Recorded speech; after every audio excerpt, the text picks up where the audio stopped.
하든지 한 길을 간다는 것은 참 쉽지가 않다라는 것입니다. 왜냐하면 건강상으로, 경제적으로, 가정적으로 문제들이 발생해서 운동을 포기할 수밖에 없는 상황들이 종종 만들어지기 때문에 그렇습니다. 그렇기 때문에 한 가지 종목에서 끝까지 최선을 다해서 승리한다는 것은 그 사람이 누구든지 복받을 만한 일입니다. 오늘 우리가 읽은 본문인 빌립보서에서도 항상 끝까지 최선을 다하는 복받을 만한 성도들의 모습이 있습니다. 오늘 본문 말씀인 빌립보서는 사도 바울이 유럽으로 건너가서 선교하면서 처음으로 매 맞고 감옥에 갇혀가면서 어렵게 세운 교회인 빌립보 교회에 보낸 편지입니다. 바울에게 있어서 빌립보 교회는 저절로 기쁨과 감사가 우러나오는 그런 교회이기도 했습니다. 왜 그랬을까요? 단순하게 유럽 쪽으로 가서 처음 세운 교회라서 보고 싶어서 그런 것은 아닙니다. 빌립보 교회 성도들이 또 자신에게 잘해줘서 그런 것도 아닙니다. 지금은 빌립보 교회와는 멀리 떨어져 있지만은 빌립보 교회 성도들이 하나님이 기뻐하실 만한 믿음의 삶을 잘 살고 있다고 하는 소식을 들었기 때문에 그런 것입니다. 그렇다면 빌립보 교회 성도들이 보여준 복받을 만한 믿음의 모습이란 어떤 것일까요? 첫 번째로 그들이 보여준 모습은 헌신적인 삶의 모습이었습니다. 빌립보 교회는 입술로만 사랑을 외치는 교회는 아니었습니다. 생각으로만 사랑하는 교회도 아니었고 기도로만 사랑을 실천했다고 하는 그런 교회도 아니었습니다. 그렇다면 빌립보 교회 성도들이 어떻게 사랑을 실천했을까요? 바울이 감옥에 갇혀서 지금 어려움 당한다고 하는 소식을 들었습니다. 그래서 그들은 기도하면서 뜻을 모으기로 했습니다.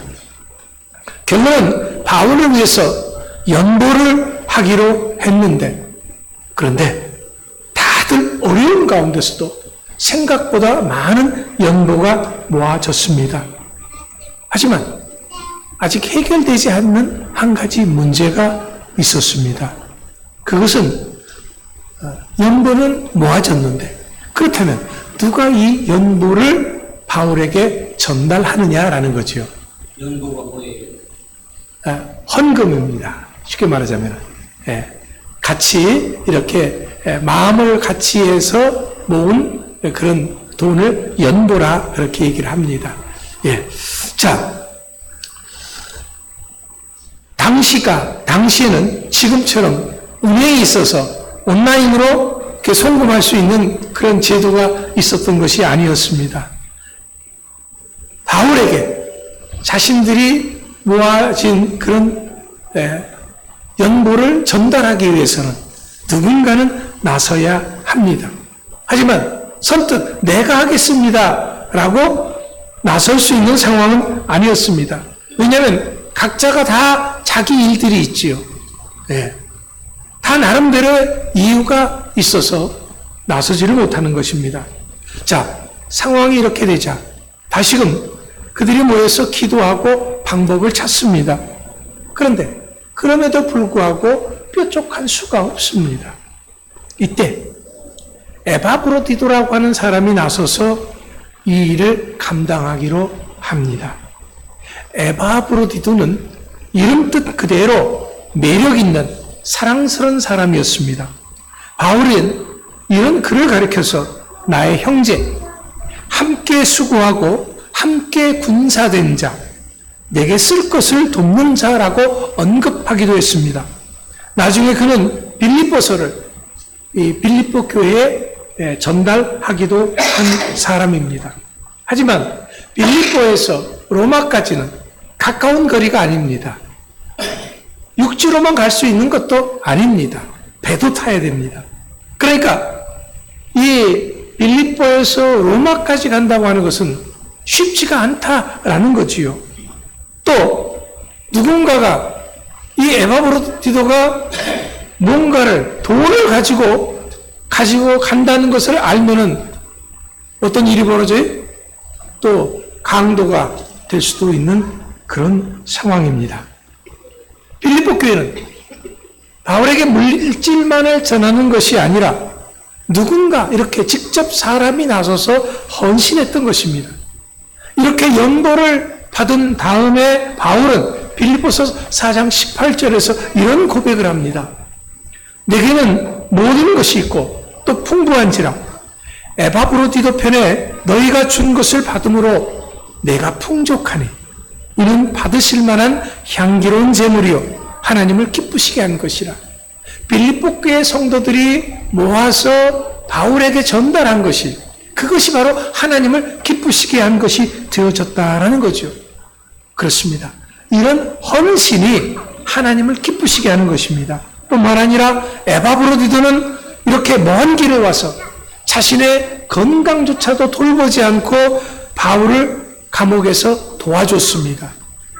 그러다가 보니까 이 에바브로디도가 아팠던 거예요. 다 죽게 생겼던 거예요. 또 이 에바브로디도가 이제 바울을 돌보다가 이렇게 다 죽게 생겼다고 하는 소식을 빌립보 교회에서 들었어요. 그러니까 빌립보 교회 성도들은 어떻게 했어요? 그냥 마음이 찢어지는 거죠. 자기네들을 다 대표해서 간 에바브로디도가 건강한 모습으로 돌아왔으면 좋았을 텐데 그러지 못하니까 다들 노심초사 마음이 너무너무 아팠던 겁니다. 그런데 감사하게도 이 에바브로디도가 건강을 회복했어요. 그래서 바울은 빌립보서를 써가지고서는 이 에바브로디도 편에 다시금 빌립보 교회에 편지를 보냈던 것입니다. 그게 바로 빌립보서였던 것입니다. 자, 지중해 연안에는 바울이 세운 교회들이 많이 있었습니다. 고린도 교회, 데살로니가 교회, 베레아 교회, 예베소 교회, 아시아의 7교회를 비롯한 또 안디옥 교회, 이렇게 많은 교회들이 있었습니다. 그런데 오직 빌립보 교회만 바울이 어려운 사정을 들을 때마다 도왔던 것입니다. 그들이 돈이 많아서, 그들이 능력이 있어서 도왔던 것은 아닙니다. 어려움에도 불구하고 어쩌다가 한두 번은 할 수 있을는지 모르지만, 하지만 이렇게 끝까지 계속해서 헌신한다고 하는 것은 정말 어려운 것입니다. 그래서 바울은 이런 빌립보 교회를 생각할 때마다 기도가 나왔던 것이고 감사가 나왔던 것입니다. 그렇습니다. 이런 헌신은 사람의 마음을 움직이고 하나님의 마음도 움직이는 것입니다. 헌신은 남에게만 유익을 주는 것이 아니고 헌신은 그 헌신하는 본인에게도 큰 유익이 되는 것입니다. 왜냐하면 믿음은 이렇게 헌신의 모험을 통해서 더욱더 놀라운 능력을 발휘하게 되는 것이기 때문에 그렇습니다. 더욱더 이런 헌신을 통해서 믿음이 성장합니다. 그렇기 때문에 믿음이 있다고 하면서 헌신이 없다고 한다면 그 믿음은 곧 꺼져가는 등불처럼 무력해지기가 쉽습니다. 믿음은 있는데 헌신이 없다. 이거는 곧 꺼지는 등불이다라는 거예요. 믿음의 역사가 이런 사람을 통해서는 나타나지가 않습니다. 빌립보 교회는 이런 헌신의 삶을 통해서 그들의 믿음이 어떠한지를 분명하게 보여주었던 것입니다. 그렇다면 지금 우리는 어떻습니까? 지금 우리는 주님을 위해서 어떤 헌신을 하고 있습니까? 지금 주님 앞에 내 믿음의 현주소를 어떻게 보여드릴 수가 있겠습니까? 에바브로디도와 같은 아름다운 헌신이 있는 모두가 될 수 있기를 축원합니다. 두 번째로 빌립보 교회 성도들이 보여준 복받을 만한 믿음의 모습은 뭘까요? 그것은 한결같다라는 것입니다. 그의 믿음과 헌신은 끝까지 변함이 없었습니다. 본문 5절 말씀을 보십시오. 너희가 첫날부터 이제까지 복음을 위한 일에 참여하고 있다 그랬습니다. 빌립보에서 바울을 만나서 예수 그리스도를 구주로 고백한 그 순간부터 바울이 로마 감옥에 갇혀 있는 지금까지 복음을 위해서 함께 수고함에 있어서 전혀 그들은 흔들림이 없었고 변함이 없었다라는 거죠. 빌립보 교회 성도들은 일회성으로 그치는 순간적 헌신을 하고 있었던 것은 아니었습니다. 기분 좋으면 하고 모든 것이 평탄할 때 하는 그런 헌신도 아니었습니다. 이들의 헌신은 변함이 없고 꾸준했습니다. 저는 목회를 하면서 목회자에게 가장 감동을 주는 사람이 이런 사람이라고 생각합니다. 처음부터 끝까지 사랑과 헌신의 마음이 변하지 않는 사람 말입니다. 이런 사람이 참으로 고맙고 감동이 되고 힘이 되는 것입니다. 사실 어느 교회든지 이런 사람들이 있기에 교회가 유지되고 부흥하는 것입니다. 문제는 이런 사람들이 얼마나 있느냐라는 것이죠. 어느 교회든지 한두 사람은 있을 수 있습니다. 그런데 이것은 종종 문제가 되기도 합니다. 왜냐하면 나는 그렇지 못한데 그 한 사람이 헌신함으로 모두에게 사랑받는 것이 눈에 띄기 때문에 그렇습니다. 나는 못하는데 상대방이 그렇게 한다면 당연히 칭찬해주고 격려해 주어야 마땅한데 그렇게 못하는 것이 인간의 마음입니다. 그래서 시기하고 질투하는 것이죠. 하지만 한두 사람이 아니라 많은 사람이 헌신한다면 눈에 띄지 않아서 이런 문제가 현저하게 줄어들 것입니다. 사랑하는 성도 여러분, 남이 하는 헌신의 문제를 제기하지 맙시다. 내가 하지 못하는 것을 그 사람이 하는 것에 대해서 오히려 박수를 쳐주고 더 잘할 수 있도록 격려를 아끼지 않아야 합니다. 더불어 나도 함께 그러한 헌신에 동참하는 사람이 되어줘야 할 것입니다. 그렇다면 이제 우리도 헌신을 통해서 다른 누구에게도 감동을 주는 그런 사람이 될 수 있기를 축원합니다. 빌립보 교회 성도들 같이 끝까지 변함없이 주의 몸된 교회를 위해서 헌신하는 모두가 되시길 바랍니다. 하나님을 기쁘시게 하는 믿음을 가진 사람은 이렇게 변함없이 전진하는 사람이에요. 예수님도 누가복음 9장 62절 말씀에서 쟁기를 잡고 뒤를 돌아보는 자는 하나님의 나라에 합당하지 않다라고 말씀하셨습니다. 무슨 일이 있을 때마다 쉽게 흔들리는 사람, 뒤돌아서는 사람, 우린 이러면 안 됩니다. 빌립보 교회 성도들 같이 우리 주사랑교회 성도들 모두가 그리스도 예수의 날까지 부름의 상을 바라보면서 한결같은 믿음의 삶, 헌신의 삶을 살 수 있는 모두가 되시길 축원합니다. 마지막 세 번째로 빌립보 교회 성도들이 보여준 믿음의 모습은 함께 할 줄 아는 것입니다. 6절에서 너희 안에 착한 일을 시작하시니라는 말이 나옵니다. 자, 우리 안에 착한 일을 시작했다는 그 착한 일이 뭔가요? 착한 일은 다른 것이 아니라 믿음의 삶입니다. 그런데 이 믿음의 삶은 나 혼자만이 하는 삶이 아닙니다. 5절 말씀에서도 있듯이 복음을 위한 일에 함께하는 삶인 것입니다. 바울은 이렇게 빌립보 교회를 말씀하시는 것은 다 이유가 있습니다. 왜냐하면 함께하지 못하게 하는 세력이 있었기 때문에 그렇습니다. 현재 빌립보 교회는 안팎으로 이렇게 어려움을 겪고 있었습니다. 안으로 빌립보 교회가 하나 되지 못하게 흔드는 세력이 있었습니다. 그 흔드는 그 분란이 무엇인지 정확하게 모릅니다. 빌립보서 4장 2절 말씀을 유추해 볼 수 있는데 거기에 보면 유오디아와 순두계라고 하는 사람의 다툼이 나옵니다. 무슨 일인지는 자세하게 설명하고 있지 않지만은 성도들 간의 마음이 갈라져서 다툼이 있었다라는 거죠. 서로 간에 시기와 질투가 있었고 분쟁이 있었다라는 거예요. 그래서 바울은 그렇게 하면 안 됩니다. 한 마음이 되셔야 합니다. 함께 하십시오. 라고 당부를 했던 것입니다.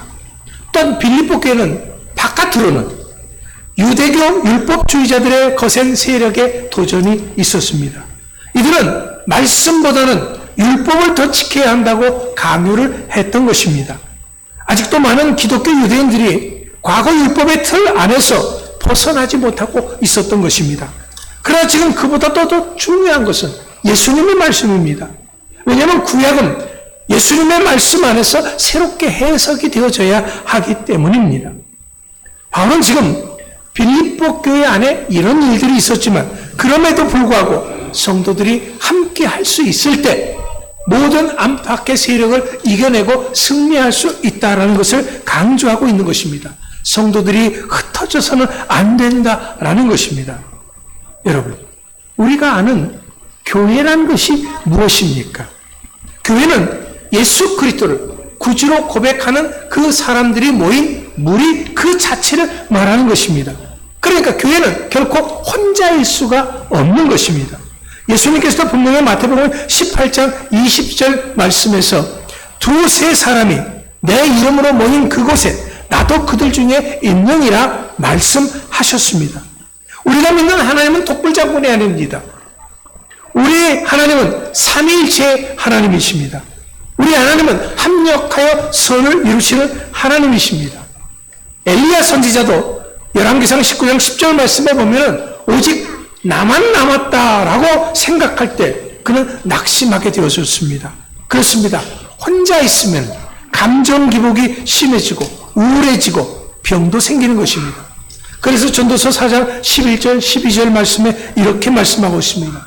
또 두 사람이 함께 누우면 따뜻하려니와 한 사람이면 어찌 따뜻하리야. 한 사람이면 패하겠거니와 두 사람이면 맞설 수 있나니 세 겹줄은 쉽게 끊어지지 아니하느니라. 그렇습니다. 이처럼 교회는 함께 해야 살아날 수 있는 곳입니다. 그렇기 때문에 성도는 함께하기 위해서 시간을 내야 됩니다. 함께하기 위해서 마음을 모으고 정성을 쏟아야 합니다. 물질도 쓸 줄 알아야 합니다. 잠언 18장 1절 말씀을 보면은 무리에게서 스스로 갈라지는 자는 자기 소욕을 따르는 자라 온갖 참 지혜를 배척하느니라 그랬습니다. 그렇습니다. 하나님은 사람을 혼자 살게 창조하지 않으셨습니다. 함께 할 줄 알아야 욕심도 이기고 세상도 이기고 지혜도 생기는 것이고 성격도 원만해지는 것이고 요즘 문제가 되는 우울증도 이길 수 있는 것이고 믿음도 더 성숙해지는 것입니다. 그런데 문제는 말입니다. 성도들 중에는 함께하면은 상처받는다라고 생각하는 사람들이 있습니다. 그래서 교회 각종 모임에도 참여하기를 꺼리는 사람이 있다라는 거예요. 예, 그럴 수 있습니다. 함께할 때 사람이 모이다 보면은 상처받을 수 있습니다. 하지만 그렇다고 해서 우리가 세상에서 그러면 혼자 사시나요? 아내나 남편에게 상처받는 거 두려워서 결혼도 안 하고 혼자 사시나요? 그렇지 않습니다. 우리는 세상 속에서 분명 여러 사람과 어울려서 살고 있습니다. 그런데 왜 유독 신앙생활은 혼자서 하려고 할까요? 이것이 바로 사탄의 술책인 것입니다. 왜냐하면 함께하면 폭발적인 성령의 역사가 일어나기 때문에 그렇습니다. 초대교회를 보십시오. 언제 성령의 역사가 일어났습니까? 120여 명의 성도들이 마음을 같이 해서 함께 부르짖으며 기도할 때 성령의 충만한 역사가 있었습니다. 바울은 빌립보 교회 성도들에게 지금 이런 안팎으로 어려움이 있지만은 함께 하라는 것입니다. 어려움도 함께, 기쁨도 함께 하라는 것이죠. 그래서 이들을 위한 축복의 말씀을 하고 있습니다. 6절 말씀을 다시 보시면은 너희 안에 착한 일을 시작하신 이가 그리스도 예수의 날까지 이루실 줄을 우리는 확신하노라 그랬습니다. 빌립보 교회 성도들의 이런 믿음의 마음을 누가 주셨습니까? 하나님이 주신 것입니다. 오늘 우리들 속에도 누가 믿음의 마음을 주셨습니까? 하나님이 주신 것입니다. 그렇기 때문에 우리들의 믿음은 내가 이루는 것이 아닙니다. 하나님이 이루게 해 주시는 것입니다. 열매 맺게 해 주실 것입니다. 그렇다면 이제부터 우리는 눈앞의 현실만을 보고 실망해서는 안 되는 것입니다.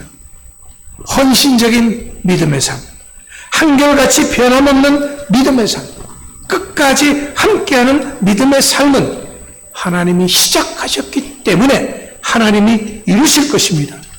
우리는 절대로 이런 믿음의 삶을 포기해서는 안 됩니다.